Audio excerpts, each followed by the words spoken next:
Welcome dear students. ഇന്ന് നമ്മൾ discuss ചെയ്യാൻ പോകുന്ന ടോപ്പിക്കാണ് റൗലറ്റ് ആക്ട്. റൗലറ്റ് ആക്ടുമായി ബന്ധപ്പെട്ട ചില പോയിന്റ്സ് ഇവിടെ ബോർഡിലേക്ക്. British parliament 1919 led by Sidney Rowlatt, preventing extremist activities Gandhiji. അപ്പൊ നോക്കാം, ബ്രിട്ടീഷ് പാർലമെന്റ് നടപ്പിലാക്കിയ ഒരു നിയമമായിരുന്നു റൗലറ്റ് ആക്ട്. 1919 ഈ നിയമം. ഇതൊരു കരിനിയമമാണ്. സർ സിഡ്നി റൗലറ്റ് ആയിരുന്നു ഈ നിയമം കൊണ്ടുവന്നത്. അതുകൊണ്ട് തന്നെ അദ്ദേഹത്തിന്റെ പേരുമായി ബന്ധപ്പെട്ടാണ് ഈ റൗലറ്റ് ആക്ട് അറിയപ്പെടുന്നത്.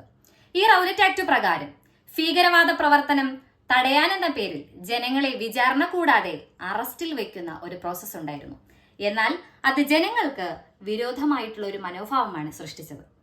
ഈ ഒരു പ്രശ്നം അറിഞ്ഞ ഗാന്ധിജി ഇതിൽ ഇടപെടുകയും അദ്ദേഹത്തിന്റെ സത്യാഗ്രഹത്തിലൂടെ ഈ റൗലറ്റ് ആക്ട് നിർത്തിവെക്കാൻ ശ്രമിക്കുകയും ചെയ്തു.